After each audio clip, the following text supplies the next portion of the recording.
ക്രിസ്തുവിന്റെ നിസ്തുല്യവും ധന്യവുമായ നാമത്തിൽ എല്ലാവർക്കും സ്നേഹവന്ദനത്തെ അറിയിക്കുന്നു. ഈ വിശുദ്ധ പകൽക്കാലം നമുക്കൊന്നിച്ച് നമ്മുടെ വാഴ്ത്തപ്പെട്ട കർത്താവിനെ ആരാധിപ്പാൻ സ്വർഗത്തിലെ ദൈവം ഒരുക്കിയ നല്ല കൃപയ്ക്കായി, നല്ല അവസരത്തിനായി ദൈവത്തെ സ്തുതിക്കുകയും സ്തോത്രം ചെയ്യുകയും ചെയ്യുന്നു. കടന്നുവന്ന എല്ലാ ദൈവജനത്തിനും യേശു ക്രിസ്തുവിന്റെ നിസ്തുല്യവും ധന്യവുമായ നാമത്തിൽ സ്നേഹവന്ദനത്തെ അറിയിക്കുന്നു. ഒരു ദൂത് നിങ്ങളുമായി പങ്കുവെച്ച് പ്രാർത്ഥിപ്പാൻ കർത്താവിൽ ആഗ്രഹിക്കുകയാണ്. പ്രവൃത്തികളുടെ പുസ്തകം 20-ാം അധ്യായം അതിന്റെ 20-ാമത്തെ വാക്യം ഒരാൾക്ക് വായിക്കാം. പ്രവൃത്തികളുടെ പുസ്തകം 20-ാം അധ്യായം അതിന്റെ 20-ാമത്തെ വാക്യം. കർത്താവിനെ സേവിച്ചു വന്നു എന്നും പ്രയോജനമുള്ളതൊന്നും മറച്ചു വെക്കാതെ പരസ്യമായും വീടുതോറും നിങ്ങളോട് അറിയിക്കുകയും ഉപദേശിക്കുകയും ചെയ്തു എന്നും മതി. ഒന്നുകൂടെ വായിക്കാമോ? പ്രവൃത്തികളുടെ പുസ്തകം 20-ാം അധ്യായം 20-ാം വാക്യം. കർത്താവിനെ സേവിച്ചു വന്നു എന്നും പ്രയോജനമുള്ളതൊന്നും മറച്ചു വെക്കാതെ പരസ്യമായും വീടുതോറും നിങ്ങളോട് അറിയിക്കുകയും ഉപദേശിക്കുകയും ചെയ്തു. പൗലോസിന്റെ ഒരു സംഭാഷണ ശകലമാണ് നാം വായിച്ചു കേട്ട വേദഭാഗം. പൗലോസിന്റെ ജീവിതത്തിൽ നമുക്ക് പിൻപറ്റാൻ പറ്റുന്ന ചില മാതൃകകളെ കുറിച്ചാണ് ഇന്ന് പകലിൽ നാം ഒന്നിച്ച് ചിന്തിക്കാൻ പോകുന്നത്. പൗലോസിന്റെ ജീവിതത്തിൽ നമുക്ക് അനുകരിക്കാൻ കഴിയുന്ന, നമ്മുടെ ജീവിതത്തിൽ ഏറ്റെടുക്കാൻ കഴിയുന്ന ചില മാതൃകാ പ്രവർത്തനം കാഴ്ചവെച്ചൊരു വ്യക്തിയാണ് പൗലോസ്. അതുകൊണ്ട് തന്നെ ഇന്നത്തെ കാലഘട്ടത്തിൽ ഒരാളെ കാണിച്ചു തരുന്നതിനേക്കാൾ അപ്പുറമായി യേശുക്രിസ്തു കഴിഞ്ഞാൽ മാതൃകയാക്കാൻ കഴിയുന്ന ഒരു വ്യക്തി എന്ന് പറഞ്ഞാൽ അത് പൗലോസാണ്. വിശുദ്ധ വേദപുസ്തകത്തിനകത്ത് പ്രവൃത്തികളുടെ പുസ്തകം മുതൽ ആരാണ് പൗലോസ് എന്നതിനെ കുറിച്ച്, എന്താണ് പൗലോസിന്റെ ശുശ്രൂഷ എന്നതിനെ കുറിച്ച്, എങ്ങനെയാണ് പൗലോസ് ആയതെന്നതിനെ കുറിച്ച്, എങ്ങനെയാണ് ശുശ്രൂഷയിലേക്കുള്ള വിളി ലഭിക്കുന്നത് എന്നതിനെ കുറിച്ച്, എങ്ങനെയാണ് ശുശ്രൂഷയ്ക്ക് ഇറങ്ങി പുറപ്പെടുന്നതിനെ കുറിച്ച്, ശുശ്രൂഷയിൽ ഇറങ്ങി പുറപ്പെട്ടപ്പോൾ തനിക്കുണ്ടായ ബുദ്ധിമുട്ടുകളെ കുറിച്ച്, ആപത്തുകളെ കുറിച്ച്, താൻ ബന്ധിക്കപ്പെട്ട അവസ്ഥയെ കുറിച്ച്, പലയിടങ്ങളിലും തന്റെ സാക്ഷ്യം പങ്കുവെക്കേണ്ട അനുഭവങ്ങളെ കുറിച്ചൊക്കെ ഈ പ്രവൃത്തികളുടെ പുസ്തകത്തിൽ പ്രതിപാദിക്കുന്നുണ്ട്. തന്റെ ജീവിതവും തന്റെ പ്രവർത്തനങ്ങളും താൻ നേരിട്ട ഉപദ്രവങ്ങളും താൻ സഹിച്ച കഷ്ടങ്ങളുമൊക്കെ പ്രവൃത്തികളുടെ പുസ്തകത്തിൽ പ്രതിപാദിക്കുന്നുണ്ട്. ഇതിനകത്തെ ഒരു വേദഭാഗമാണ് ഇന്ന് പകൽ നാം ചിന്തിക്കുന്നത്. പൗലോസിന്റെ ജീവിതത്തിൽ മാതൃകയാക്കാൻ കഴിയുന്ന ആദ്യത്തെ പദം ആണ് നാം വായിച്ചു കേട്ട പ്രവൃത്തികളുടെ പുസ്തകം 20-ാം അധ്യായം 20-ാം വാക്യം. അതിനകത്ത് പറയുന്ന ഒരു പദം, കർത്താവിനെ സേവിച്ചു വന്നു എന്നും പ്രയോജനമുള്ളതൊന്നും മറച്ചു വെക്കാതെ പരസ്യമായും വീടുതോറും നിങ്ങളോട് അറിയിക്കുകയും ഉപദേശിക്കുകയും ചെയ്തു എന്ന് പറഞ്ഞാൽ, ഒന്നാമത്തെ പൗലോസിൽ നിന്നും അനുകരിക്കാൻ കഴിയുന്ന ഏറ്റവും നല്ല മാതൃക, പ്രയോജനമുള്ളതൊന്നും മറച്ചു വെക്കാത്തവനാണ് പൗലോസ്. ഹല്ലേലൂയ. പ്രയോജനമുള്ളതൊന്നും മറച്ചു വെക്കാത്തവനാണ് പൗലോസ്. ഇന്നത്തെ ഈ കാലയളവിൽ പ്രയോജനമുള്ളത് പലതും മറച്ചു വെക്കുമ്പോൾ, പ്രയോജനമുള്ളതിന് പലതും തടസ്സം നിൽക്കുമ്പോൾ, പ്രയോജനമുള്ളത് പലതും തട്ടിമാറ്റുമ്പോൾ, ഇന്ന് പകൽ ബൈബിൾ പറയുകയാണ്, പൗലോസ് പറയുകയാണ്, പ്രയോജനമുള്ളതൊന്നും ഞാൻ മറച്ചു വെച്ചിട്ടില്ല. അപ്പൊ പ്രയോജനമുള്ളതൊന്നും മറച്ചു വെക്കാൻ പാടില്ല. പ്രയോജനമുള്ളതൊന്നും മറച്ചു വെക്കാതെ സകലതും അവൻ ദൂതുകളായി, ആലോചനകളായി, വചനമായി അറിയിച്ചിട്ടുണ്ട്. അപ്പൊ പ്രയോജനമുള്ളതൊന്നും മറച്ചു വെച്ചിട്ടില്ല. പ്രയോജനമുള്ളതൊന്നും മറച്ചു വെച്ചിട്ടില്ല എന്ന് പറയുമ്പോൾ പ്രയോജനമുള്ളവരെ ഒന്നും പൗലോസ് തഴഞ്ഞിട്ടുമില്ല. ഹല്ലേലൂയ. അപ്പൊ പ്രയോജനമുള്ളത് മറച്ചു വെക്കുകയും പ്രയോജനപ്പെടുന്നവരെ തഴയപ്പെടുകയും ചെയ്യുന്ന ഒരാത്മീയ കാലയളവിലാണ് നാം ജീവിച്ചു വരുന്നത്. എന്നാൽ ഈ കാലയളവിനകത്ത് ദൈവത്തിനും തന്റെ വചനത്തിനും പറയാൻ കഴിയുന്ന ചില പ്രത്യേക കാര്യങ്ങൾ, അതിലെ ഒന്നാമത്തെ കാര്യമാണ് പ്രയോജനമുള്ളതൊന്നും മറച്ചു വെക്കരുത്. ആ പദത്തിനോട് ചേർന്ന് ചിന്തിക്കാൻ പറ്റുന്നതാണ് പ്രയോജനമുള്ളതിനെ തഴഞ്ഞു വെക്കരുത്. ഒന്ന്, പ്രയോജനമുള്ളതൊന്നും മറച്ചു വെക്കരുത്. സഭയോടാണെങ്കിലും, ആമേൻ, സ്തോത്രം, ആമേൻ, ഹല്ലേലൂയ, വ്യക്തി ജീവിതങ്ങളോടാണെങ്കിലും പ്രയോജനമുള്ള ആലോചനകളെ മറച്ചു വെക്കാൻ പാടില്ല. പ്രയോജനപ്പെടുന്ന ആലോചനകളെ മാത്രമല്ല, പ്രയോജനപ്പെടുന്ന ശുശ്രൂഷകളെ മറച്ചു വെക്കാൻ പാടില്ല. നിന്റെ മേൽ ദൈവം പകർന്ന ശുശ്രൂഷകളെ ദൈവരാജ്യത്തിന്റെ വ്യാപ്തിക്കൊത്തവണ്ണം ദൈവത്തിന് അനുഗ്രഹിക്കപ്രദമാകുന്ന വിധത്തിൽ, ദൈവത്താൽ നിയോഗിക്കുന്ന വിധത്തിൽ, പ്രയോജനകരമാകുന്ന വിധത്തിൽ അതിനെ കൈമാറണം. പരിശുദ്ധാത്മാവ് ഇത് തന്നെയാണ് നമ്മിലൂടെ ആഗ്രഹിക്കുന്നത്. പ്രയോജനമുള്ളതൊന്നും മറച്ചു വെക്കരുത്. ഇന്ന് പ്രയോജനമുള്ളതിനെ മൂടിക്കളയുകയാണ്. അവൻ കണ്ടാൽ അവൻ രക്ഷപ്പെട്ടു പോകും, അതുകൊണ്ട് അവൻ കാണണ്ട. അവനത് നേടിയാൽ അവൻ വിടുതലുണ്ടാവും, അവനത് നേടണ്ട. അവനത് ലഭിച്ചാൽ അവൻ അതിൽ രക്ഷപ്പെട്ടു പോകും, അതുകൊണ്ട് അവനത് ലഭിക്കണ്ട. പ്രയോജനമുള്ളതൊക്കെ മറച്ചു പിടിച്ചുകൊണ്ട്, അവൻ സ്തോത്രം, അവൻ മറച്ചു പിടിച്ചുകൊണ്ട് മറ്റുള്ളവർക്ക് അത് പ്രയോജനമാകാതെ തനിക്ക് തന്നെ അത് പ്രയോജനമാകണമെന്ന് വിചാരിച്ച് ഒടുന്ന ഒരു ആത്മീക ലോകത്തിന്റെ നടുവിൽ പരിശുദ്ധാത്മാവ് പറയുകയാണ്, പ്രയോജനമുള്ളതൊന്നും മറച്ചു വെക്കാതെ മറ്റുള്ളവരെയും കൂടി നീ അനുഭവിക്കുന്ന ആത്മീക സന്തോഷത്തിലേക്ക്, ആത്മീക പ്രയോജനത്തിലേക്ക് കയറ്റി പിടിച്ചു കൊണ്ടുവരാൻ ദൈവാത്മാവ് ആഗ്രഹിക്കുകയാണ്. അടുത്ത പദം, ഈ പദത്തോട് ചേർന്ന് ചിന്തിക്കാൻ പറ്റുന്ന പദം, ആമേൻ, ഹല്ലേലൂയ, ആമേൻ, പ്രയോജനം ഉള്ളതൊന്നും മറച്ചു വെക്കരുതെന്ന് പറഞ്ഞു. അതിനോട് ചേർന്ന് ചിന്തിക്കാൻ പറ്റുന്ന പദം, പ്രയോജനമുള്ളതിനെ തഴയപ്പെടരുത്. ആമേൻ, സ്തോത്രം, തഴഞ്ഞു വെക്കരുത്. പ്രയോജനമുള്ളതിനെ ആമേൻ തഴഞ്ഞു വെക്കുന്ന ഒരു കാലയളവിലാണ് നാം ജീവിക്കുന്നത്. പ്രയോജനമുള്ളതിനെ അടിച്ചമർത്തുന്ന, പ്രയോജനമുള്ളതിന്റെ ശുശ്രൂഷകളെ തകർക്കുന്ന, പ്രയോജനമുള്ളതിനെ മറച്ചു പിടിക്കുന്ന, പ്രയോജനമുള്ളവൻ എങ്ങും എത്തരുതെന്ന് പറഞ്ഞു വാദിക്കുന്ന ഇങ്ങനെ ഒരു കാലയളവിൽ നാം ജീവിച്ചു വരുമ്പോൾ ഇന്ന് പകൽ മറന്നു പോകരുത്.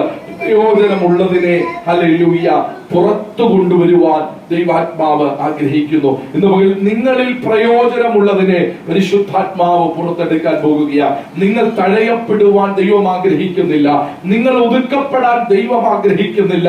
ആമേൻ, സ്തോത്രം, നിങ്ങൾ ഒരു ഫലവും കഴിക്കാതെ വണ്ണമിരിക്കാൻ ദൈവം ആഗ്രഹിക്കുന്നില്ല. നിങ്ങളിൽ പ്രയോജനമുള്ളതിനെ ദൈവം പുറത്തെടുക്കുക. ഇന്ന് പകൽ ദൈവാത്മാവ് ഇടപെടുകയാണ്. ഈ സഭയ്ക്കകത്തു നിന്നും ദൈവം പ്രയോജനമുള്ള ചിലതിനെ പുറത്തെടുക്കാൻ പോകുകയാണ്. ഇന്ന് പകൽ നിങ്ങൾ വിശ്വസിക്കുന്നെങ്കിൽ നിങ്ങളുടെ ഭവനത്തിനകത്തളങ്ങളിൽ പ്രയോജനമുള്ള ചിലതിനെ ദൈവം പുറത്തെടുക്കാൻ പോകുകയാണ്. നാളുകളായി അനേകരാൽ തഴയപ്പെട്ട്, നാളുകളായി അനേകരാൽ വഴികൾ അടയ്ക്കപ്പെട്ട, നാളുകളായി അനേകരാൽ ആമേൻ, സ്തോത്രം, ഹല്ലേലൂയ, നെഗറ്റീവായുള്ള ശബ്ദങ്ങൾ കേട്ട് പലപ്പോഴും ശുശ്രൂഷകളെ ആമേൻ പുറത്തെടുക്കാൻ കഴിയാതെ ഒതുക്കി വെച്ചിരിക്കുന്ന മേഖലകളെ പൊളിച്ചുകൊണ്ട് ചില വീടുകൾക്കകത്തു, ചില ഭവനങ്ങളുടെ അകത്തളങ്ങളിൽ നിന്നും പ്രയോജനമുള്ള ചിലതിനെ, ഉണർവിന്റെ വക്താക്കളെ ദൈവാത്മാവ് പുറത്തെടുക്കുക. ഇന്ന് പകൽ എത്ര പേർ വിശ്വസിക്കുന്നു? പ്രയോജനമുള്ളതൊന്നും നീ പറയാതിരിക്കരുത്, മറച്ചു വെക്കരുത്. പ്രയോജനമുള്ളതൊക്കെ നീ പറയണം. രണ്ട്, പ്രയോജനമുള്ളതിനെ മാറ്റി നിർത്തരുത്. പ്രയോജനമുള്ളതിനെ ചേർത്ത് പിടിച്ചുകൊണ്ട് ശുശ്രൂഷയിൽ ആമേൻ കൊണ്ടു നടക്കണം.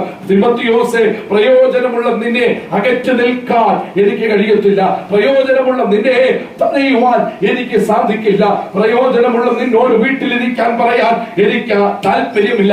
നീ പ്രയോജനമുള്ളവരാണ്, നീ സഭയ്ക്ക് പ്രയോജനപ്പെടുന്നവരാണ്. അവൻ നീ അവൻ ഹല്ലേലൂയ, അവൻ ദൈവമക്കൾക്ക് പ്രയോജനമുള്ളവനാണ്. അതുകൊണ്ട് നീ എന്റെ കൂടെ വരിക, നീ എന്റെ കൂടെ വരിക. അവന്റെ പ്രയോജനമുള്ളവനെ കൂടെ നടത്തി അവൻ സ്തോത്രം, അവനെ അവന്റെ പ്രവൃത്തി പദത്തിലേക്ക് എത്തിക്കുന്ന, അവനെ അവന്റെ ശുശ്രൂഷയുടെ ദൈവം ആഗ്രഹിക്കുന്ന ആത്മീക നിയോഗങ്ങളുടെ നെറുകയിൽ എത്തിക്കുന്ന ഒരു ആത്മീക ഫലം ഇന്ന് പകൽക്കാലം ഇവിടെ ചലിക്കപ്പെടുകയാണ്. ഭവനങ്ങളിൽ നിന്നും ആമേൻ വ്യക്തി ജീവിതങ്ങൾ പുറത്തു വരട്ടെ. പ്രയോജനമുള്ളതൊക്കെ ആമേൻ പുറത്തു വരട്ടെ. പ്രയോജനമുള്ളത് പുറത്തു വരുമ്പോഴാണ്, ഹല്ലേലൂയ, പ്രയോജനമുള്ളത് പുറത്തു വരുമ്പോഴാണ് ആമേൻ, ഹല്ലേലൂയ, നമ്മുടെ ഭാരതം ആമേൻ രക്ഷപ്പെടുന്നത്. പ്രയോജനമുള്ളത് പുറത്തു വരുമ്പോഴാണ് നമ്മുടെ നാട് രക്ഷപ്പെടുന്നത്. പ്രയോജനമുള്ളത് പുറത്തു വരുമ്പോഴാണ് നമ്മുടെ സഭയ്ക്കകത്ത് ചലനങ്ങൾ വെളിപ്പെടുന്നത്. പ്രയോജനമുള്ളത് പുറത്തു വരുമ്പോഴാണ് അനേകം ഭവനങ്ങൾ വിടുവിക്കപ്പെടുന്നത്. പ്രയോജനമുള്ളത് പുറത്തു വരുമ്പോഴാണ് ഇന്ത്യയുടെ ഉണർവ് സംഭവിക്കുന്നത്.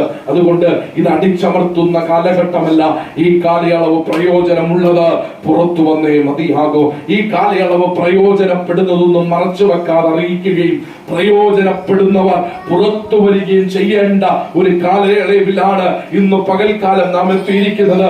അതുകൊണ്ട് ആമേൻ ഹല്ലേലൂയ, പ്രയോജനപ്പെടുന്നവരെ ആമേൻ തടയരുത്. പ്രയോജനപ്പെടുന്നവർക്ക് കൈത്താങ്ങൽ കൊടുക്കുക, അവരെ പ്രോത്സാഹിപ്പിക്കുക, ആത്മീയ ശുശ്രൂഷകളിലേക്ക് അവരെ കൈക്ക് പിടിച്ചു കൊണ്ടുവരിക. ഒരുപക്ഷെ നാളെ എന്നെക്കാളും നിങ്ങളെക്കാളും ഒക്കെ ശക്തന്മാരായ ആത്മീയ ശുശ്രൂഷകന്മാർ അവരായിരിക്കാം. അപ്പോൾ അഭിമാനിക്കാൻ അനിവാര്യമുണ്ട്. ഭാരതത്തിന്റെ ഉണർവിനു വേണ്ടി അവൻ ദൈവജനത്തിന്റെ വിടുതലിനു വേണ്ടി ദൈവം അവരെ ഉപയോഗിക്കുന്നല്ലോ എന്നോർത്ത് ദൈവത്തിന് നന്ദി പറവാൻ നമുക്ക് സാധിക്കും. അതുകൊണ്ട് പ്രയോജനമുള്ളതൊന്നും മറച്ചു വെക്കരുത്. പ്രയോജനമുള്ളതിനെ തടയരുത്. പ്രയോജനമുള്ളതിനെ നീ തടഞ്ഞാൽ ദൈവം നിന്നെയും തടയും. പ്രയോജനമുള്ളതിനെ നീ മറച്ചു വെച്ചാൽ ദൈവം പലതും നിന്നോടും മറച്ചു വെക്കും. പ്രയോജനമുള്ളതിനെ നീ ഒളിപ്പിച്ചാൽ ദൈവം നിന്നെ ഒളിപ്പിക്കും. പ്രയോജനമുള്ളതിന് അവസരം കൊടുത്തില്ലെങ്കിൽ ദൈവം നിന്റെ അവസരങ്ങളെ കെടുത്തിക്കളയും. അതുകൊണ്ട് പ്രയോജനമുള്ളത് പുറത്തു വരട്ടെ, പ്രയോജനമുള്ളത് പുറത്തു വരട്ടെ. പകൽക്കാലം ദൈവം ആഗ്രഹിക്കുന്നു പ്രയോജനമുള്ളത് പുറത്തു വരുന്ന പകലായി ദൈവാത്മാവ് മാറ്റട്ടെ. 27-ാമത്തെ വാക്യം കൂടെ വായിക്കാം. 27. ദൈവത്തിന്റെ ആലോചന ഒട്ടും മറച്ചു വെക്കാതെ ഞാൻ മുഴുവനും അറിയിച്ചു തന്നിരിക്കുന്നുവല്ലോ. മതി. അപ്പം 20-ാമത്തെ വാക്യത്തിൽ പ്രയോജനമുള്ളതിനെ നീ മറച്ചു വെക്കരുത്, പ്രയോജനമുള്ളതിനെ നീ തടയരുത്. എന്നാൽ 27-ാമത്തെ വാക്യത്തിലേക്ക് വരുമ്പോൾ അവിടെ പറയുന്ന ഒരു പദം, ദൈവത്തിന്റെ ആലോചന ഒട്ടും മറച്ചു വെക്കാതെ ഞാൻ മുഴുവനായി അറിയിച്ചു. അപ്പം ഒരു ആമേൻ സ്തോത്രം, ക്രിസ്തു ഭക്തനെ സംബന്ധിച്ച് ആമേൻ സ്തോത്രം, ആമേൻ ഹല്ലേലൂയ, ആവശ്യമായ ഒന്നാമത്തെ ജീവിതത്തിന്റെ മാതൃക പ്രയോജനമുള്ളതൊന്നും മറച്ചു വെക്കരുത്. രണ്ടാമത്തെ പൗലോസിന്റെ ജീവിതത്തിൽ നിന്നും ആമേൻ നമുക്ക് പകർത്താൻ പറ്റിയ ആമേൻ നല്ല മാതൃക രണ്ടാമത്തെ ദൈവാലോചന അറിയിക്കുന്നവരാണ്. പൗലോസിന്റെ ജീവിതത്തിലെ രണ്ടാമത്തെ മാതൃക ദൈവാലോചന അറിയിക്കുന്നവരാണ്. പൗലോസിന്റെ ജീവിതം സംബന്ധിച്ച് പഠിച്ചാൽ എവിടെ എപ്പോഴും ആമേൻ ഹല്ലേലൂയ എന്നും ആലോചന അറിയിക്കുന്നവരാണ്. കാരാഗ്രഹത്തിൽ കിടന്നാലും അവനൊരു ദൈവാലോചനയുണ്ട്. ആമേൻ ഹല്ലേലൂയ, ആമേൻ സ്തോത്രം സ്തോത്രം. എവിടെ കൊണ്ടിട്ടാലും അവനൊരു ദൈവാലോചനയുണ്ട്. ആരടിച്ചാലും അവനൊരു ദൈവാലോചനയുണ്ട്. 5 തവണ കോലുകൊണ്ട് അടികൊണ്ടു എന്ന് വചനം പറയുന്നു. ആമേൻ അപ്പോഴും അവനൊരു ദൈവാലോചനയുണ്ട്. ആമേൻ കാരാഗ്രഹത്തിനകത്തളങ്ങളിൽ ആമേൻ മരണം കാത്ത് കിടക്കുമ്പോഴും അവനൊരു ദൈവാലോചനയുണ്ട്. കർത്താവിൽ എപ്പോഴും സന്തോഷിപ്പീൻ എന്ന ദൈവാലോചന. ഫെലിക്സിന്റെ മുമ്പിൽ എഴുന്നേറ്റ് നിൽക്കുമ്പോഴും അവനൊരു ദൈവാലോചനയുണ്ട്. ഈ ചെങ്കലെ ഒഴികെ നീയും എന്നെ പോലെ ആകണം എന്ന് ആഗ്രഹിക്കുന്നു എന്ന ദൈവാലോചന. ഒരു ഭക്തനെ സംബന്ധിച്ച് അവനെ എവിടെ കൊണ്ടിട്ടാലും അവന്റെ അകത്തൊരാലോചന ഉണ്ടായിരിക്കും. ഹല്ലേലൂയ. പൊട്ടക്കിണറ്റിൽ വീഴുമ്പോൾ മങ്ങിപ്പോകുന്ന ഒരാലോചനയല്ല. ആമേൻ പ്രതിസന്ധികൾ വരുമ്പോൾ മങ്ങിപ്പോകുന്ന ഒരാലോചനയല്ല. ഹല്ലേലൂയ. ആമേൻ പ്രതികൂലങ്ങൾ വരുമ്പോൾ പിടിച്ചു നിൽക്കാൻ കഴിയാതെ മങ്ങിപ്പോകുന്ന ആലോചനയല്ല. ഏത് പൊട്ടക്കുഴിയിലും നിന്റെ അകത്തുനിന്നും ആലോചന വരുന്നെങ്കിൽ അതാണ് അവൻ ദൈവത്തിന്റെ ആലോചന എന്ന് പറയുന്നത്. Amen hallelujah. ആമേൻ ജോസഫിനെ നോക്കിക്കേ, ജീവിതത്തിനകത്ത് നീണ്ട വർഷങ്ങൾ അവൻ അനുഭവിച്ച പ്രതിസന്ധികൾ, അവൻ അനുഭവിച്ച പ്രതിബന്ധങ്ങൾ. എന്നാൽ അവൻ പൊട്ടക്കിണറിൽ നിന്നും അടുത്തവർ അവൻ വീട്ടിൽ നിന്നും പുറത്താക്കപ്പെട്ടു. 2 സഹോദരങ്ങൾക്ക് അവനെ സുയപുത്രനായി 3 പൊട്ടക്കിണറ്റിന്റെ അവസ്ഥകളിലേക്ക് വന്നു. 4 വിദ്യാലയ കച്ചവടക്കാർക്ക് വിൽക്കപ്പെട്ടു. 5 ആമേൻ ഹല്ലേലൂയ അടിമച്ചന്തയിൽ കഴിയേണ്ടി വന്നു. 6 പോത്തിഫറിന്റെ വീട്ടിൽ അടിമയായി കഴിയേണ്ടി വന്നു. 7 അവൻ കാരാഗ്രഹത്തിൽ അകപ്പെട്ടു. ഈ നിരന്തരമായി സമൃദ്ധമായി അവൻ ജീവിതത്തിൽ വന്നുകൂടുന്ന ഈ പ്രതിസന്ധികളുടെ അകത്തളങ്ങളിലും അവന്റെ അകത്തു ചലിച്ചൊരു ദൈവാലോചനയുണ്ട്. പ്രിയരെ, ഭവനത്തിനകത്തു നിന്നും അവൻ പുറത്താക്കപ്പെട്ടത് എന്തിന്റെ കാരണത്താല? സ്വപ്നം കാണുന്നു എന്ന കാരണത്താൽ. എന്നാൽ കാരാഗ്രഹത്തിനകത്തു നിന്നും അവന്റെ രാജകൊട്ടാരത്തിലേക്ക് എത്തിച്ചത് ഏത് കാര്യത്തില? സ്വപ്നം കാണുന്നവൻ എന്ന ലേബലല്ല, മറിച്ച് സ്വപ്നത്തെ വ്യാഖ്യാനിക്കുന്നവൻ എന്ന തലത്തിൽ. കണ്ടോ, അവൻ അഭിഷേകമുള്ളവരെ സംബന്ധിച്ച്, അവൻ ദൈവകൃപ ജ്വലിക്കുന്നവരെ സംബന്ധിച്ച് അവൻ എവിടെ കൊണ്ടിട്ടാലും അവന് പറയാൻ ഒരു ആലോചനയുണ്ട്. ഇന്ന് പകൽക്കാലം ഞാൻ നിങ്ങളോട് പറയാം, പ്രതിസന്ധികളിൽ നിനക്ക് ആലോചനയില്ലെങ്കിൽ അത് ദൈവത്തിന്റെ ആലോചനയല്ല. എവിടെ കൊണ്ടിട്ടാലും ഏത് സമയത്തും നിനക്ക് പറയാനൊരു ദൂതുണ്ടെങ്കിൽ അത് ദൈവത്തിന്റെ ആലോചനയാ. പ്രിയരേ, അവൻ കാരാഗ്രഹത്തിന്റെ അകത്തളങ്ങളിൽ കിടക്കുന്നവരും ആലോചന പറയാനുണ്ട്. ഹല്ലേലൂയ. പൊട്ടക്കിണറിൽ കിടക്കുന്നവരും ആലോചന പറയാനുണ്ട്. അവൻ പൗലോസിനോട് ചോദിച്ചേ, അവൻ എവിടെയെല്ലാം കിടന്നോ അവിടെയെല്ലാം പുറത്തു വരുന്നത് ആലോചനയാണ്, ദൈവത്തിന്റെ ആലോചനയാണ്. ഇന്ന് പകൽ ചിലരോട് ദൈവാത്മാവ് അവൻ ആലോചന അറിയിക്കുകയാണ്. അവൻ നിങ്ങൾ ദൈവത്തിന്റെ ആലോചന വഹിക്കുന്നവരായി മാറണം. അവൻ നിങ്ങൾ ദൈവത്തിന്റെ ആലോചനയിൽ ഉറപ്പുള്ളവരായി തീരണം. ദൈവാലോചനയ്ക്കകത്ത് നിങ്ങൾ പുറത്തു വരേണ്ടത് അനിവാര്യമാണ്. ഇന്ന് പകൽ നിങ്ങളുടെ അകത്തളങ്ങളിൽ നിന്നും അത് പുറത്തു വരട്ടെ. മാൻ നിർത്തോടിനായി കാംക്ഷിക്കുന്നത് പോലെ പ്രിയരെ, എന്റെ ആത്മാവ് നിന്നോട് ചേരാൻ കാംക്ഷിക്കുന്നു. അപ്പത്തിനായുള്ള വിശപ്പും വെള്ളത്തിനായുള്ള ദാഹവുമല്ല, അതിലപ്പുറം ഒരു ദാഹമുണ്ടെങ്കിൽ നിന്റെ അകത്തു നിന്നും ആലോചന പുറത്തു വരും. നിന്റെ അകത്തു നിന്നും ആലോചന പുറത്തു വരും. നിന്നോട് ദൈവത്തിന് സംസാരിക്കാൻ ചിലതുണ്ട്. പത്മോസിൽ കൊണ്ടു കിടക്കുന്ന യോഹന്നാനെ, നിനക്ക് സഭയ്ക്ക് കൊടുക്കാൻ ഒരു ആലോചനയുണ്ട്. അപ്പൊ എവിടെ കിടന്നാലും തന്റെ അകത്തളങ്ങൾക്കകത്ത് ആലോചനയുണ്ട്. ഹല്ലേലൂയ. അവന്റെ വിരൽ തുമ്പിൽ ആലോചനയുണ്ട്, അവന്റെ അതരത്തിൽ ആലോചനയുണ്ട്. അവന് പറയാനുള്ളത് ദൈവത്തിന്റെ ആലോചനയല്ലാതെ മറ്റൊന്നും അല്ല. ഒന്ന്, പ്രയോജനമുള്ളതൊന്നും മറച്ചു വെക്കരുത്, പ്രയോജനപ്പെടുന്നവരെ തഴയരുത്. രണ്ട്, ദൈവത്തിന്റെ ആലോചന അറിയിക്കുന്നവരായിരുന്നു പൗലോസ്. മൂന്നാമത്തെ പദത്തിലേക്ക് പോകാം. 2 കൊരിന്ത്യർ ലേഖനം 2-ാം അധ്യായം അതിന്റെ 17-ാമത്തെ വാക്യം. 2 കൊരിന്ത്യർ ലേഖനം 2-ാം അധ്യായം 17-ാമത്തെ വാക്യം.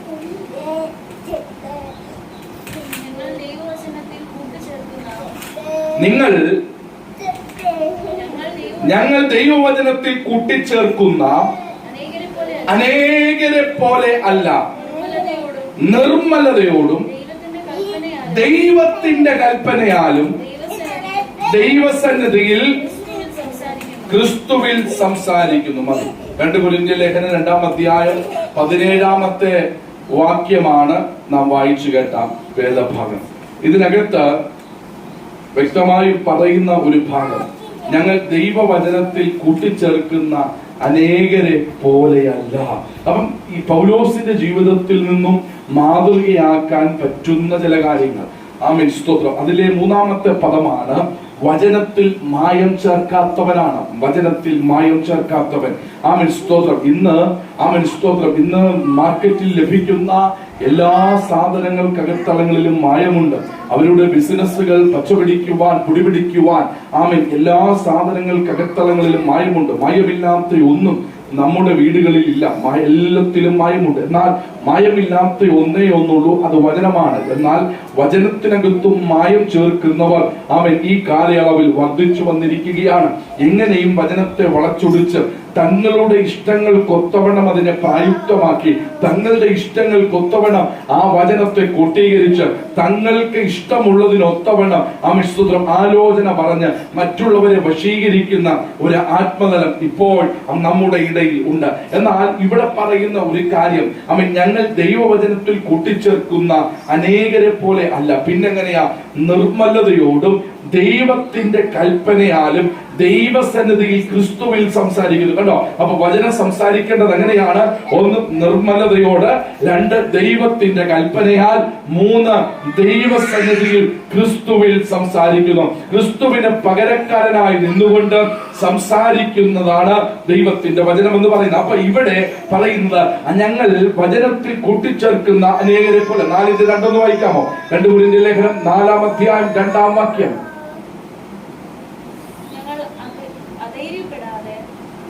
ഞങ്ങൾ അധൈര്യപ്പെടാതെ ലജ്ജാകരമായ രഹസ്യങ്ങളെ ത്യജിച്ച് ഉപായം പ്രയോഗിക്കാതെ ദൈവവചനത്തിൽ കൂട്ടിച്ചേർക്കാതെ സത്യം വെളിപ്പെടുത്തുന്നതിനാൽ ദൈവസന്നിധിയിലും സകല മനുഷ്യരുടെ മുമ്പിലും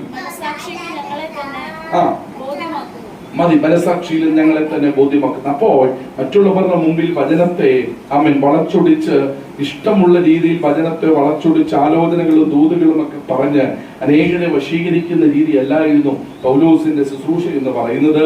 അതുകൊണ്ടാണ് പൗലോസ് പറയുന്നത്, ഞങ്ങളുടെ വാക്കുകൾ ജ്ഞാനത്തിന്റെ വശീകരണ വാക്കുകളല്ല, ആത്മാവിന്റെയും ശക്തിയുടെയും പ്രദർശനമത്രേ.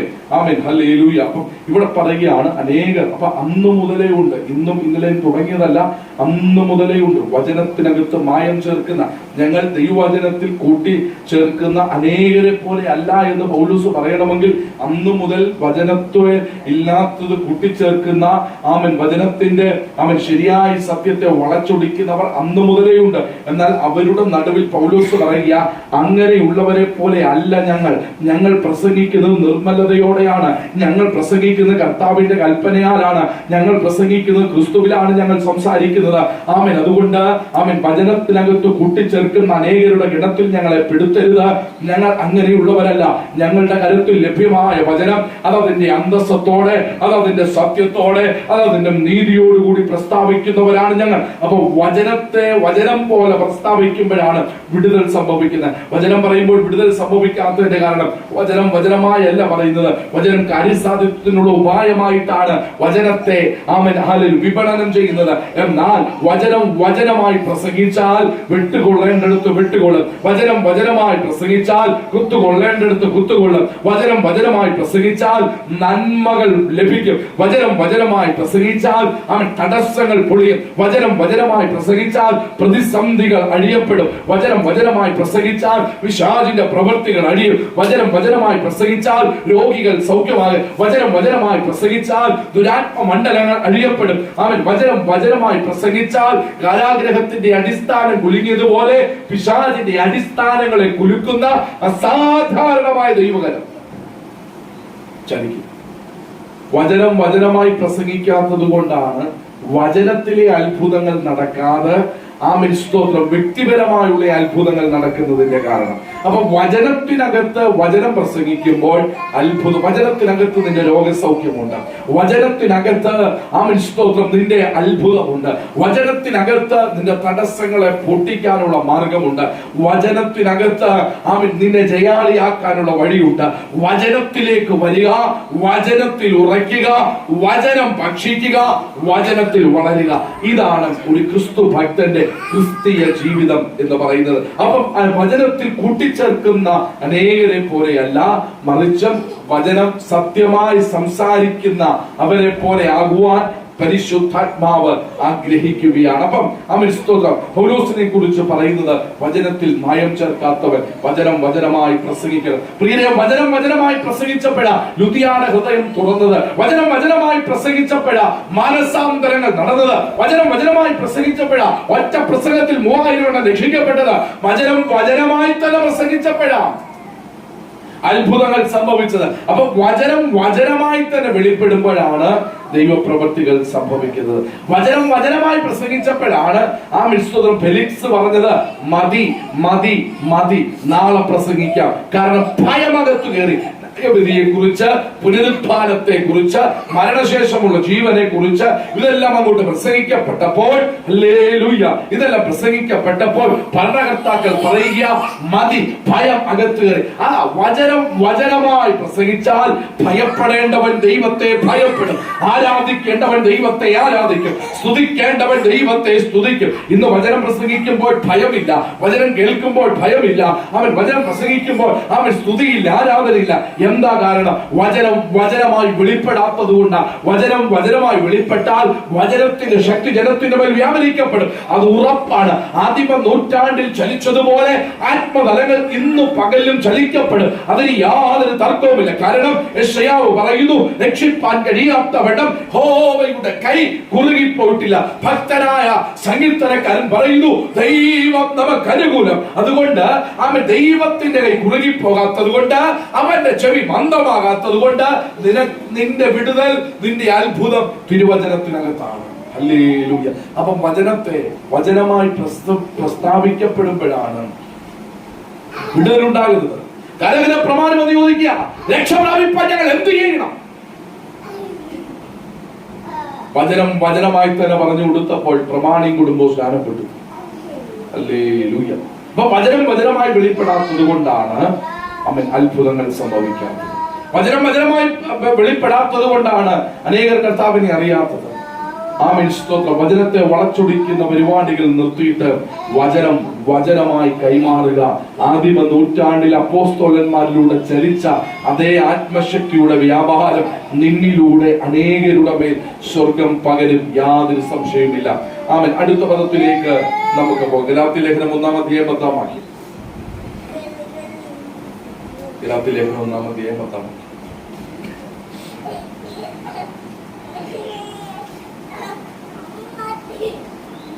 ഗലാത്യ ലേഖനം 1-ാം അധ്യായം 10-ാം വാക്യം. അപ്പം ആദ്യത്തെ പദം പ്രയോജനമുള്ളതൊന്നും മറച്ചു വെക്കാത്തവൻ, പ്രയോജനപ്പെടുന്നവരെ തഴയാത്തവൻ. 2 ദൈവാലോചന അറിയിക്കുന്നവൻ. 3 വചനത്തിൽ മായം ചേർക്കാത്തവൻ. 4-ാമത്തെ പദത്തിലേക്ക് വരിക. ഗലാത്യ ലേഖനം 1-ാം അധ്യായം 10-ാം വാക്യം. ഇപ്പോൾ ഞാൻ മനുഷ്യരെയോ ദൈവത്തെയോ സന്തോഷിപ്പിക്കുന്നത്. ചോദ്യചിഹ്നമാ. ഇപ്പോൾ ഞാൻ മനുഷ്യരെയോ ദൈവത്തെയോ സന്തോഷിപ്പിക്കുന്നത് അല്ല, ഞാൻ മനുഷ്യരെ പ്രസാദിപ്പിപ്പാൻ നോക്കുന്നുവോ? ഇന്നും ഞാൻ മനുഷ്യരെ പ്രസാദിപ്പിക്കുന്നുവെങ്കിൽ ക്രിസ്തുവിന്റെ ദാസ്. ഇത് എഴുതുമ്പോഴും പൗലോസ് പറയുക, ഇന്നും ഞാൻ മനുഷ്യരെ പ്രസാദിപ്പിക്കുന്നുവെങ്കിൽ ക്രിസ്തുവിന്റെ ദാസനായിരിക്കേയില്ല. ഈ അന്ത്യകാലത്ത് മാതൃകയാക്കാൻ പറ്റാവുന്ന ചില സത്യങ്ങളാണ് പൗലോസിൽ നിന്നും ഏറ്റെടുത്ത് ജീവിതത്തിൽ പ്രാവർത്തികമാക്കാൻ കഴിയുന്ന ചില കാര്യങ്ങളാണ്. ഇന്ന് മറ്റുള്ളവരെ നോക്കി അനുകരിക്കാതെ ക്രിസ്തുവിനെ അനുകരിക്കുന്നവരും അപ്പോസ്തലന്മാരെ അനുകരിക്കുന്നവരും അവരുടെ ജീവിതത്തെ മാതൃകയാക്കുന്നവരുമായി തീർത്താൽ നിങ്ങളുടെ ശുശ്രൂഷകൾ വിജയിക്കും. നിങ്ങളുടെ ഭവനങ്ങൾ അനുഗ്രഹിക്കപ്പെടും. നിങ്ങളുടെ തലമുറകൾ വിടുതലിലേക്ക് നയിക്കുവാൻ കർത്താവ് ആഗ്രഹിക്കും. ഇവിടെ പറയുക, ഇന്നും ഞാൻ മനുഷ്യരെ പ്രസാദിപ്പിക്കുന്നുവെങ്കിൽ ക്രിസ്തുവിന്റെ ദാസനായിരിക്കില്ല. 4-ാമത്തെ പദം മനുഷ്യനെ പ്രസാദിപ്പിക്കാത്തവൻ. ഇന്ന് ഏറ്റവും കൂടുതൽ നടന്നു വരുന്ന ഒരു കാര്യമാണ് മനുഷ്യനെ പ്രസാദിപ്പിക്കുന്നത്. മനുഷ്യനെ പ്രസാദിപ്പിച്ച് ചില ആലോചനകളും ദൂതുകളും ഒക്കെ പറഞ്ഞ് മനുഷ്യന്റെ പ്രസാദവും പ്രീതിയും നേടി 2 വേദികൾ സ്തോത്രം സ്വന്തമാക്കിയെടുക്കുന്ന, കരസ്ഥമാക്കിയെടുക്കുന്ന ഒരാത്മീക ഗോളത്തിലേക്ക്, ഒരാത്മതലത്തിലേക്ക് പോയിരിക്കുകയാണ്. പക്ഷേ പൗലോസിന്റെ സ്തോത്രം വചനം എന്ന് പറയുന്നത്, പൗലോസ് പറയുന്നത്, ഞാൻ മനുഷ്യനെ പ്രസാദിപ്പിക്കുന്നവനല്ല. എന്തുകൊണ്ടാണ് മനുഷ്യനെ പ്രസാദിപ്പിക്കുന്നവനല്ലാത്തത്? ഒറ്റ കാരണമേ ഉള്ളൂ. മരണമില്ലാതെ ജീവിക്കാൻ വന്നവൻ അല്ല ഞാൻ ഇവിടെ. മറിച്ച് ഈ ഭൂമിയിലെ എന്റെ പാർപ്പിടം നിശ്ചിത സമയത്തിനകത്ത് അവസാനിക്കും. ഈ ഭൂമി വിട്ട് ഞാൻ പറന്നു പോകും. അതുകൊണ്ട് മനുഷ്യനെ പ്രസാദിപ്പിക്കുന്നവനാകുവാൻ ഞാൻ ആഗ്രഹിക്കുന്നില്ല. ഈ ഭൂമി വിട്ട് പറന്നു പോകുമ്പോൾ അവിടെ ഒരുവനുണ്ട്, നീതിയുള്ള രാജാവ്, നീതിയുള്ള ന്യായാധിപതി, അഗ്നിജാലയ്ക്കൊത്തു തിളങ്ങുന്ന കണ്ണുള്ളവൻ. അപ്പം ആ നീതിയുള്ള രാജാവിന്റെ മുമ്പേ, നീതിയുള്ള സ്തോത്രം കർത്താവിന്റെ മുമ്പിൽ ഞാൻ മനുഷ്യനെ പ്രസാദിപ്പിക്കുന്നവനാണെങ്കിൽ ഞാൻ ചെയ്ത ശുശ്രൂഷകൾ വ്യർത്ഥ. മനുഷ്യനെ പ്രസാദിപ്പിക്കുന്നവൻ യാതൊരു പ്രയോജനവും ഇല്ല. ഈ ഭൂമിയിൽ സുവിച്ചും മതിച്ചും ധനവാനെ പോലെ അനുഗ്രഹിക്കപ്പെട്ടുമൊക്കെ ജീവിക്കാൻ സാധിച്ചേക്കാം. പക്ഷേ അതിവിടെ കൊണ്ട് തീരും, ഉയരത്തിലേക്ക് പോകത്തില്ല. ധനവാൻ സ്വർഗരാജ്യത്തിൽ പോകുന്നത് ആ കഷ്ടം, പ്രയാസം എന്ന് തിരുവചനം വായിക്കുന്നു. അപ്പം അതുകൊണ്ട് മനുഷ്യനെ പ്രസാദിപ്പിച്ച് എന്തിനാണ് മനുഷ്യനെ പ്രസാദിപ്പിക്കുന്നത്?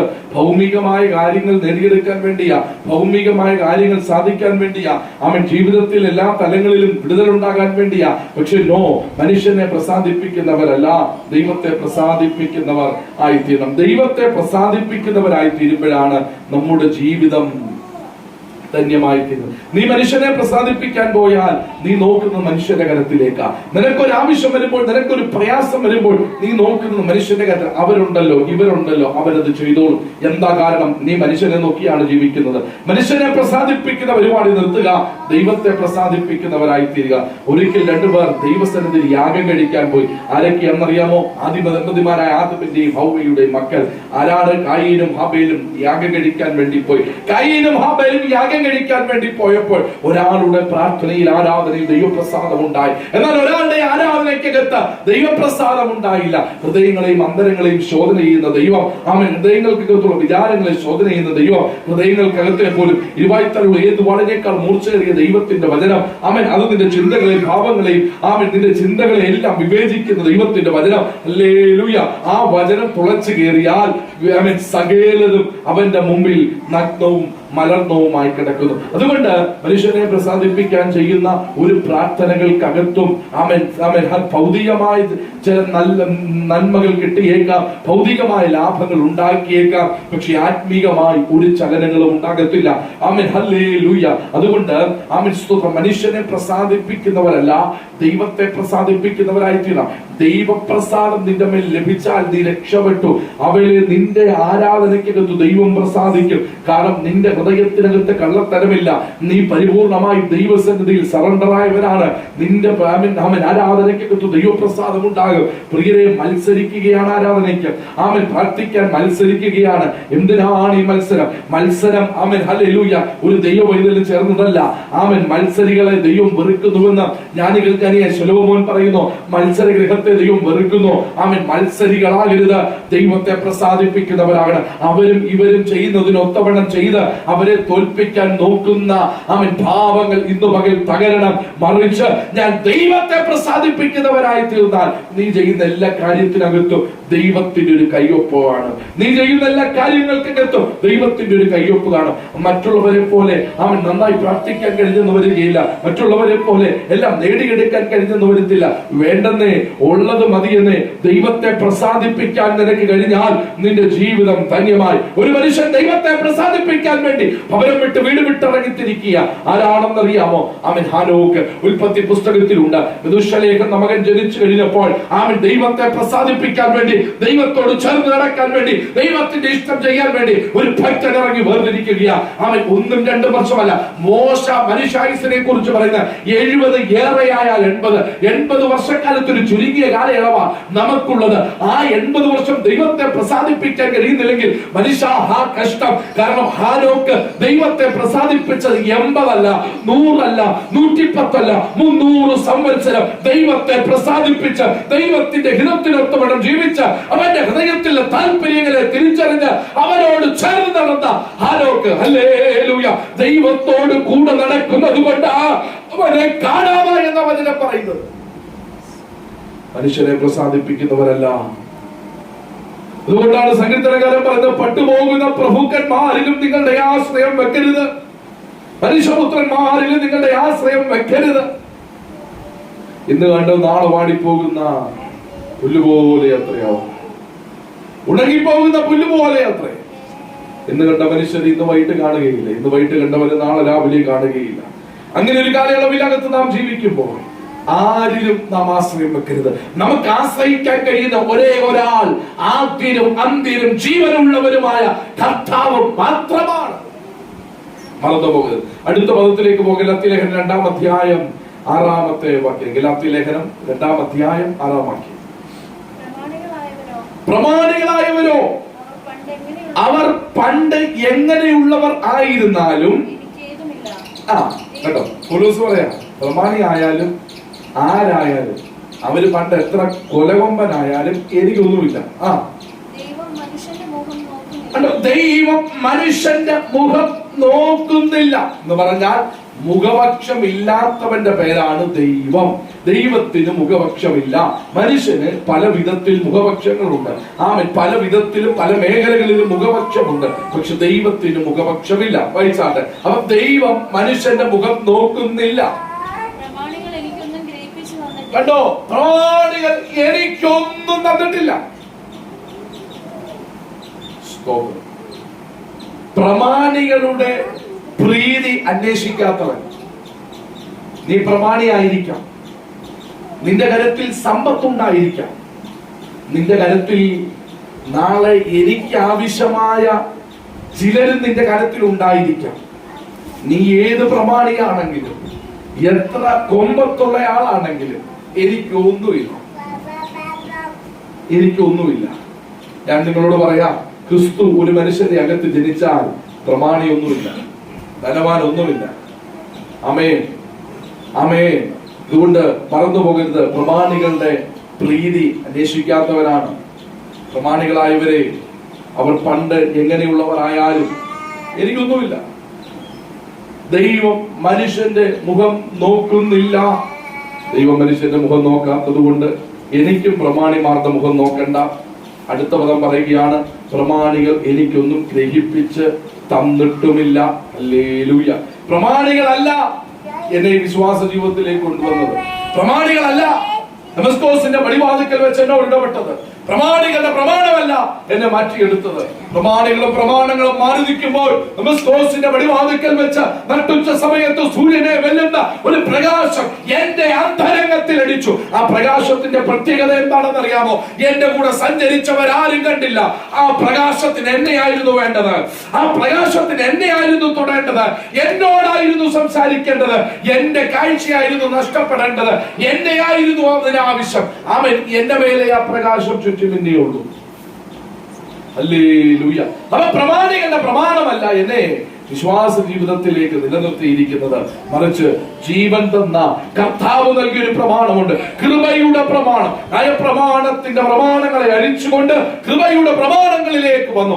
അവൻ ഇന്നലകളിൽ എത്ര സഭകളെ എത്ര സഭകളെ പൊട്ടിച്ചോ അതിനേക്കാൾ 100 മടങ്ങ് സഭകളെ ജനിപ്പിച്ചവൻ. ഇന്നലകൾ എത്ര പേരെ ഉപദ്രവിച്ചോ അതിനേക്കാൾ 100 മടങ്ങ് ആളുകളെ ആത്മാവിൽ ജനനം കൊടുത്ത ഒരു ദൈവമനുഷ്യൻ. അതുകൊണ്ട് മറന്നു പോകരുത്. ഹല്ലേലൂയ. പ്രമാണികളുടെ പ്രീതി കിട്ടാൻ ചെയ്യുന്നതല്ല. 6 അടി മണ്ണ് കൊണ്ട് ഒതുങ്ങിപ്പോകും. നീതിയുള്ള ഒരു രാജാവ് ഉയരത്തിലുണ്ട്. അവൻ അത്യുന്നതന് മീതെ ഒരു ഉന്നതനുണ്ട്. ഉന്നതന് മീതെ ഒരു അത്യുന്നതനുണ്ട്. ഇന്ന് മകൻ മറന്നു പോകരുത്. കാര്യം തീർക്കുന്ന നാളിൽ നിന്റെ കരം ബലത്തോടെ നിൽക്കുമോ? ഹല്ലേലൂയ. പ്രമാണികളുടെ പ്രീതി അന്വേഷിക്കാൻ പോകരുത്. അടുത്ത പദം 1 തെസ്സലോനിക്ക ലേഖനം 2-ാം അധ്യായം 5-ാം വാക്യം. 1 തെസ്സലോനിക്ക ലേഖനം 2-ാം അധ്യായം 5-ാം വാക്യം.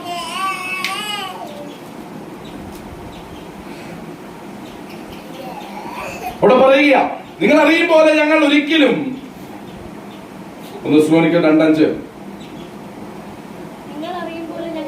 നിങ്ങൾ അറിയും പോലെ ഞങ്ങൾ ഒരിക്കലും, ശ്രദ്ധിച്ച് കേൾക്കണം, മുഖസ്തുതിയോ ദ്രവ്യാഗ്രഹത്തിന്റെ ഉപായമോ പ്രയോഗിച്ചിട്ടില്ല. അടുത്ത പദം മതി, ദൈവം സാക്ഷി. ഒരു പദം പറഞ്ഞ്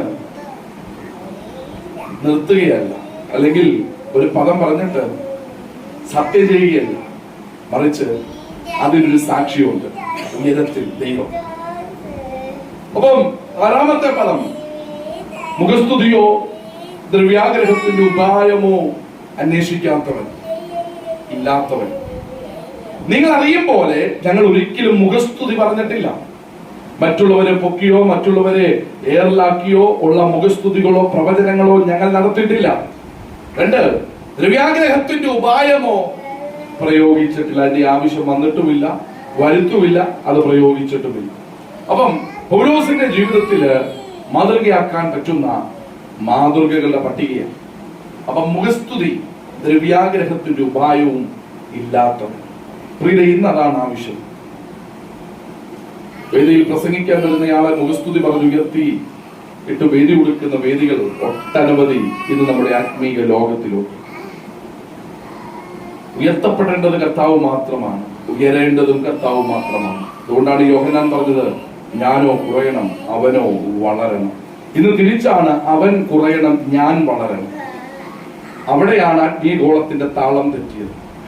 അവൻ കുറയണം ഞാൻ വളരണം എന്ന പോളിസിയിലേക്ക് ആത്മീയ ലോകം വന്നപ്പോഴാണ് ആത്മീയ ലോകത്തിന്റെ താളം തെറ്റിയത്. തിരിഞ്ഞു വരണം, മടങ്ങി വരണം. എങ്ങോട്ടേക്ക് മടങ്ങി വരണം? ഞാൻ കുറയണം അവൻ വളരണം. ഞാൻ കുറയണം അവൻ വളരണം. ഞാൻ ഒന്നുമില്ലാതാകണം അവൻ എന്നിലൂടെ മഹത്വം എടുക്കണം. ഞാൻ ഒന്നുമില്ലാതാകണം അവൻ എന്നിലൂടെ ഉയരണം. അവന്റെ നാമം മാത്രം ഉയരണം. ഒരു മനുഷ്യന്റെ നാമമല്ല ഉയരേണ്ടത്, ഒരു വ്യക്തിയുടെ നാമമല്ല ഉയരേണ്ടത്. അവരിലൂടെ കർത്താവ് ചെയ്യിച്ചിരിക്കുന്ന എല്ലാ കാര്യങ്ങൾക്കുമായി ദൈവത്തെ സ്തുതിക്കുന്നു, സ്തോത്രം ചെയ്യുന്നു. അവരെ ദൈവം ഉപയോഗിക്കട്ടെ. പക്ഷെ അവരുടെ നാമത്തിനല്ല ഇവിടെ പ്രസക്തി. അവർ മൺമറഞ്ഞു പോകും. അവർ മണ്ണിനോട് മണ്ണായി പറ്റിച്ചേരും. എന്നാൽ യേശു എന്ന നാമം, ആ യേശു എന്ന നാമത്തിന്റെ പ്രത്യേകത, അവൻ ആദ്യനും അന്ത്യനുമാകുന്നു. അവൻ ജീവനുള്ളവനാകുന്നു. അതുകൊണ്ട് ഉയർത്താൻ പറ്റിയ ഏക നാമം നാമം യേശുവിന്റെ നാമം മാത്രമാണ്. ആമേൻ ആമേൻ. ആരാധിക്കാൻ പറ്റിയ ഏക നാമം, ആരാധന കൊടുക്കാൻ പറ്റിയ ഏക നാമം യേശുവിന്റെ നാമം മാത്രമാണ്. സകല പുകഴ്ചകൾക്കുമുള്ള ഏക നാമം യേശുവിന്റെ നാമം മാത്രമാണ്. മുഖസ്തുതി പറയുന്നത് ശരിയല്ല, ആത്മീക ലോകത്തിന്റെ അപാജയമാണത്. മുഖസ്തുതികൾ നിർത്തണം. അടുത്ത ദ്രവ്യാഗ്രഹത്തിന്റെ ഉപായമോ അവൻ പ്രയോഗിച്ചിട്ടില്ല. ദൈവം സാക്ഷി. ദ്രവ്യാഗ്രഹത്തിന്റെ ഉപായം, അവൻ സ്തോത്രം. ദ്രവ്യാഗ്രഹത്തിന്റെ ഉപായം അനേക ഇടങ്ങളിൽ, അനേകം സഭകളിൽ അനേകരെ വശീകരിച്ചുകൊണ്ട് അവരുടെ ശുശ്രൂഷകളെ തകർത്തു കളയുമ്പോൾ ഇന്ന് പകൽ കാര്യം തീർക്കുന്ന നാളിൽ നിങ്ങളുടെ കരം ബലത്തോടെ ഇരിക്കണമെന്ന് തിരുവചനത്തിൽ വായിക്കുന്നു. അതുകൊണ്ട് അവൻ ദ്രവ്യാഗ്രഹത്തിന്റെ ഉപായം ഹല്ലേലൂയ ഉപായം പ്രയോഗിക്കാതെ ക്രിസ്തുവിന് വേണ്ടി നിൽക്കുവാൻ അവൻ കർത്താവ് നിങ്ങളെ സഹായിക്കട്ടെ. അവൻ ദ്രവ്യാഗ്രഹത്തിന്റെ ഉപായം അവൻ ശുശ്രൂഷകളെ തകർത്തുകളെ. ദ്രവ്യാഗ്രഹത്തിന്റെ അവൻ മറ്റൊരു ഭാഗത്തെ പൗലോസ് അപ്പോസ്തലൻ ഇപ്രകാരം പറയുന്നു, അവരുടെ ദൈവം വയറ്, അവരുടെ ദൈവം അതാണ്, അവരുടെ ദൈവമാണത്. എന്തിനു വേണ്ടി ഓടുന്നോ അതാണ് അവന്റെ ദൈവം. ഞാൻ യേശുവിന് വേണ്ടി ഓടുന്നെങ്കിൽ യേശുവാണ് എന്റെ ദൈവം. ഞാൻ സമ്പത്തിന് വേണ്ടി ഓടുന്നെങ്കിൽ എന്റെ ദൈവം സമ്പത്താണ്. ഞാൻ മുഖസ്തുതിക്ക് വേണ്ടി ഓടുന്നെങ്കിൽ എന്റെ ദൈവം മുഖസ്തുതിയാണ്. അപ്പം ഞാൻ എന്തിനു വേണ്ടി അധ്വാനിക്കുന്നോ, ഞാൻ എന്തിനു വേണ്ടി ഓടുന്നോ, ഞാൻ എന്തിനു വേണ്ടി പോരാടുന്നോ അതാണ് എന്റെ ദൈവം. ഞാൻ യേശുവിന് വേണ്ടി അധ്വാനിക്കുന്നെങ്കിൽ, ഞാൻ യേശുവിന് വേണ്ടി ഓടുന്നെങ്കിൽ, ഞാൻ യേശുവിന് വേണ്ടി നിൽക്കുന്നെങ്കിൽ എന്റെ ദൈവം അവൻ മാത്രമാണ്. എന്റെ ഓട്ടം തെറ്റുമ്പോഴാണ് മുഖസ്തുതിക്കും ദ്രവ്യാഗ്രഹത്തിനും ഉപായങ്ങൾക്കും മറ്റുള്ള ആത്മീക കപടതകൾക്കും ഞാൻ എന്റെ റൂട്ടുകളെ തിരിച്ചു വിടുമ്പോഴാണ് എന്റെ ദൈവം ആ തലത്തിലേക്ക് മാറ്റപ്പെടുന്നത്. എന്റെ ദൈവം യേശു അല്ലാതാകുന്നത്. യേശുവിനും എനിക്കും യേശുവിനും യാതൊരു ബന്ധമില്ലാതാകുന്നത്. ആ തലങ്ങൾ പൊളിഞ്ഞു മാറ്റപ്പെടണം, ആത്മതലങ്ങൾ തുറക്കപ്പെടണം. അപ്പം മുഖസ്തുതിയോ ദ്രവ്യാഗ്രഹത്തിന്റെ ഉപായമോ അന്വേഷിക്കാത്തവൻ. ഒറ്റ വാക്കും കൂടെ പറഞ്ഞിട്ട്, ഒറ്റ പദം കൂടെ പറഞ്ഞിട്ട് വാക്കുകളെ അവസാനിപ്പിക്കാം. 6ാമത്തെ വാക്യം ഒന്ന് വായിച്ചേ. 6. ക്രിസ്തുവിന്റെ അപ്പോസ്തലന്മാർ എന്ന അവസ്ഥയ്ക്ക്, ശ്രദ്ധിച്ച് കേൾക്കണം ഇത്, ക്രിസ്തുവിന്റെ അപ്പോസ്തലന്മാർ എന്ന അവസ്ഥയ്ക്ക് ഘനത്തോടെ ഇരിപ്പാൻ കഴിവുണ്ടായിട്ടും ഞങ്ങൾ മനുഷ്യരോട് നിങ്ങളോടുമാകട്ടെ മറ്റുള്ളവരോടുമാകട്ടെ കണ്ടോ മാനം അന്വേഷിച്ചിട്ടില്ല. 2:6 മനുഷ്യമാനം അന്വേഷിക്കാത്തവർ. മറ്റുള്ളവർ മാനിക്കണമെന്ന് ആഗ്രഹിക്കുന്നവർ മനുഷ്യരിൽ കൂടുതൽ ശതമാനമാണ്. മറ്റുള്ളവരാൽ മാനിക്കപ്പെടാൻ ആഗ്രഹിക്കുന്നവരാ കൂടുതൽ പേര്.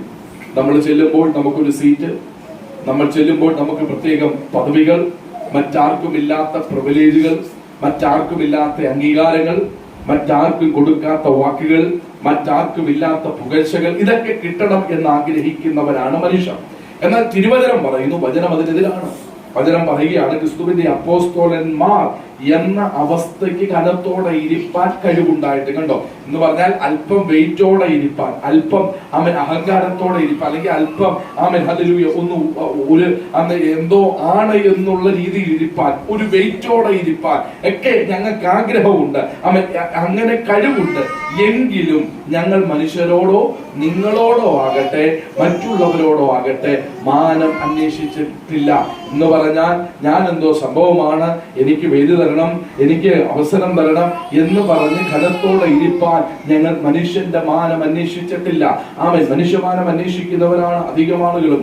ആമേൻ. മറ്റുള്ളവർ എന്നെ കുറിച്ച് എന്ത് പറയുന്നു, അവർ എന്നെ കുറിച്ച് ഉയർന്നു പറയണം. ആമേൻ. ചീത്ത പറയരുത്, നല്ലത് പറയണം. അതും ആമേൻ സ്തോത്രം. ഇല്ലാത്ത കാര്യങ്ങളാണ് പറയുന്നെങ്കിൽ അത്രയും നല്ലത്. ആമേൻ സ്തോത്രം. അതുപോലെ ഉന്നത ശ്രേണിയിൽ എത്തപ്പെടണം എന്നാഗ്രഹിക്കുന്നവരാ. ഞാൻ എന്തോ വലിയ സംഭവമാണ്, എനിക്ക് പ്രത്യേകം സ്ഥാനം വേണം, മാനം വേണം, എനിക്ക് പ്രത്യേകം അവസരങ്ങൾ വേണമെന്ന് ആഗ്രഹിക്കുന്ന മനുഷ്യർ ഇന്ന് ആത്മീക ലോകത്തിനകത്തും വർദ്ധിച്ചു വന്നിരിക്കുകയാണ്. എന്നാൽ പൗലോസിന്റെ ജീവിതം അനുസരിച്ച് പൗലോസ് പറയുക, ഞാൻ മനുഷ്യന്റെ മാനം അന്വേഷിച്ചിട്ടില്ല. അപ്പോസ്തലൻ എന്ന പദവിയിൽ അല്പം വെയിറ്റോടെ ഇരിപ്പാനും അല്പം ഘനത്തോടെ ഇരിപ്പാൻ അറിയാമയ്യാഞ്ഞിട്ടല്ല, പക്ഷെ ഞങ്ങൾക്ക് മനുഷ്യന്റെ മാനം വേണ്ട. കാരണം ഞങ്ങളെ വിളിച്ചവൻ ദൈവമാണ്. ദൈവത്തിനറിയാം ഞങ്ങളുടെ കാര്യങ്ങൾ നടത്താൻ. ആമേൻ സ്തോത്രം. ഞങ്ങളെ വിളിച്ചിറക്കിയത് ദൈവമാണ്. അതുകൊണ്ട് ദൈവം ഞങ്ങളുടെ കാര്യം നോക്കിക്കോളും. ഞങ്ങളെ ശുശ്രൂഷയ്ക്ക് അയച്ചത് ദൈവമാണ്. ദൈവം ഞങ്ങളെ പുലർത്തിക്കോളും. അവൻ ഞങ്ങളെ നിർത്തിയിരിക്കുന്നത് ദൈവമാണ്. ആ ദൈവം ഞങ്ങളെ വഴി നടത്തിക്കോളും. ആ ദൈവം ഞങ്ങൾക്ക് ഒരുക്കിക്കോളും. ദൈവം തുറക്കുന്നതല്ലാതെ മറ്റൊന്നും വേണ്ട എന്ന് പറയുന്നവൻ മനുഷ്യമാനം അന്വേഷിക്കാറില്ല. മനുഷ്യമാനം അന്വേഷിക്കുന്നവർ എന്ന് പറഞ്ഞാൽ അവൻ സ്തോത്രം ദൈവം തുറക്കാത്ത വഴിയിലും പോയി കൈയിട്ട് മനുഷ്യനോട് പറഞ്ഞ് അവൻ സ്തോത്രം കൈക്കൂലി കൊടുത്ത് മുഖപക്ഷം നോക്കി അവൻ മനുഷ്യനെ വശീകരിച്ച് അവന്റെ വശത്താക്കി കാര്യങ്ങൾ സാധിച്ചെടുക്കുന്ന ഒരു കൂട്ടം ആത്മീയ കപടതകൾ ഇന്ന് പകൽ ആ കപടതകൾ ആത്മീയ ലോകത്തിൽ നിന്ന് പൊളിഞ്ഞു മാറ്റപ്പെടുമ്പോൾ ആത്മമണ്ഡലം, ആത്മതലങ്ങൾ അല്ലെങ്കിൽ ആത്മീയ ലോകം രക്ഷപ്പെടുവാനുള്ള യാതൊരു ഇവിടെ പറയ മനുഷ്യമാനം അന്വേഷിച്ചിട്ടില്ല. മനുഷ്യമാനം അന്വേഷിക്കാത്തവൻ പൗലോസിന്റെ ജീവിതവുമായി ബന്ധപ്പെട്ട അവൻ നമ്മളുടെ ജീവിതത്തിൽ അനുവദ്ധ്യമാക്കേണ്ട ചില കാര്യങ്ങളാണ്. ആമേൻ, ഹല്ലേലൂയ, ആമേൻ, സ്തോത്രം. ആമേൻ, പൗലോസിന്റേത് മാതൃകാ പ്രവർത്തനമായിരുന്നു. യേശു ക്രിസ്തു കഴിഞ്ഞാൽ മാതൃകയാക്കാൻ പറ്റുന്ന ഏക ചരിത്ര പുരുഷൻ. ഹല്ലേലൂയ, ആമേൻ, സ്തോത്രം. ആ ദൈവ മനുഷ്യന്റെ അപ്പോസ്തലൻ ചെയ്ത ആത്മീയ ശുശ്രൂഷകൾ മറന്നു പോകരുത്. ഇതിനകത്ത് പറഞ്ഞിരിക്കുന്ന ചില കാര്യങ്ങൾ, ഒന്ന് പ്രയോജനമുള്ളതൊന്നും മറച്ചു വയ്ക്കാത്തവൻ, പ്രയോജനം ഉള്ളതൊന്നും അവൻ പ്രയോജനപ്പെടുന്നവരെ ആരെയും ഒതുക്കി വെക്കാത്തവൻ, രണ്ട് ദൈവത്തിന്റെ ആലോചന അവൻ മുഖം നോക്കാതെ അറിയിക്കുന്നവൻ, മൂന്ന് ദൈവത്തിന്റെ വചനത്തിൽ മായം ചേർക്കാത്തവൻ, ദൈവത്തിന്റെ വചനത്തെ ബൂസ്റ്റ് ചെയ്ത് അവൻ അതിനെ ഒരു വലിയ സംഭവമാക്കി അവൻ സ്തോത്രം ഇഷ്ടത്തിനൊത്തവണ്ണം വളച്ചൊടിക്കാതെ എങ്ങനെയായിരിക്കുന്നോ വചനം അതേപോലെ പ്രസംഗിച്ചവൻ. ഹല്ലേലൂയ. നാലാമത്തെ പദം മനുഷ്യരെ പ്രസാദിപ്പിക്കാത്തവൻ. മനുഷ്യരെ പ്രസാദിപ്പിച്ചുകൊണ്ട് ഒന്നും വേണ്ട, ദൈവത്തെ പ്രസാദിപ്പിച്ച് കിട്ടുന്നത് മതി എന്ന് പറഞ്ഞവൻ. 5 പ്രമാണികളുടെ പ്രീതി അന്വേഷിക്കാത്തവൻ. പ്രമാണികളൂടെ കിട്ടുന്ന ഒരു സുഖങ്ങളും വേണ്ട, ദൈവം തരുന്നത് മതി എന്ന് പറഞ്ഞവൻ. 6 മുഖസ്തുതിയോ ദ്രവ്യാഗ്രഹത്തിന്റെ ഉപായമോ പ്രയോഗിക്കാത്തവൻ. മുഖസ്തുതി കൊണ്ടോ ദ്രവ്യാഗ്രഹത്തിന്റെ ഉപായം കൊണ്ടോ ഒന്നും കൂട്ടേണ്ട, ഒന്നും ലഭിക്കേണ്ട, ദൈവം തരുന്നത് മതി, അതിനപ്പുറം ഒന്നും വേണ്ടെന്ന് പറഞ്ഞവൻ. 7 മനുഷ്യന്റെ മാനം അന്വേഷിക്കാത്തവൻ. ദൈവം തുറക്കുന്ന വഴികൾ മാത്രം മതി എന്ന് പറഞ്ഞ് മനുഷ്യന്റെ മുമ്പിൽ കൈനീട്ടാത്തവൻ, മനുഷ്യന്റെ മുമ്പിൽ അവൻ ഒരു വേദിക്ക് വേണ്ടി കെഞ്ചാത്തവൻ, മനുഷ്യമാനം അന്വേഷിക്കാത്തവൻ. ഇന്ന് മകൽ മറന്നു പോകരുത്, പൗലോസിന്റെ ജീവിതം നമുക്ക് എല്ലാവർക്കും ഒരു മാതൃകയാണ്. ഒരു വിശ്വാസിക്ക് മാതൃകയാണ്, ഒരു ശുശ്രൂഷകന്റെ മാതൃകയാണ്, ഒരു ക്രിസ്തു ഭക്തന് മാതൃകയാണ്. ക്രിസ്ത്യാനി എന്ന് പറഞ്ഞ ക്രിസ്തുവിനെ അനുകരിക്കുന്ന ഏതൊരു വ്യക്തിക്കും പൗലോസിന്റെ ജീവിതം ഒരു മാതൃകയാണ്. അതുപോലെങ്കിലും ജീവിക്കാൻ കഴിഞ്ഞാൽ നമ്മുടെ ജീവിതം രക്ഷപ്പെട്ടു. അതുകൊണ്ടാണ് പൗലോസ് പറയുന്നത്, ക്രിസ്തുവിനെ പോലെ ആയില്ലെങ്കിലും അറ്റ്ലീസ്റ്റ് എന്നെ പോലെങ്കിലും ആകാൻ കഴിഞ്ഞാൽ നിങ്ങൾ വിജയിച്ചു എന്ന് പറഞ്ഞതിന്റെ കാരണം. അതുകൊണ്ട് പൗലോസ് എന്ന ദൈവമനുഷ്യന്റെ അകത്ത് വ്യാപരിക്കപ്പെട്ട ആത്മീയ ശക്തി, തന്നിലൂടെ ദൈവം ജയിച്ച ശുശ്രൂഷകർ, അവൻ ശക്തനായ കരുത്തനായ അപ്പോസ്തലൻ. ഹല്ലേലൂയ. മറന്നു പോകരുത്, ദൈവത്തിന്റെ കൃപ നിങ്ങളുടെ മേൽ പെരുകുമാറാകട്ടെ. ഈ വചനങ്ങളാൽ കർത്താവ് നമ്മെ എല്ലാവരെയും സഹായിക്കുമാറാകട്ടെ.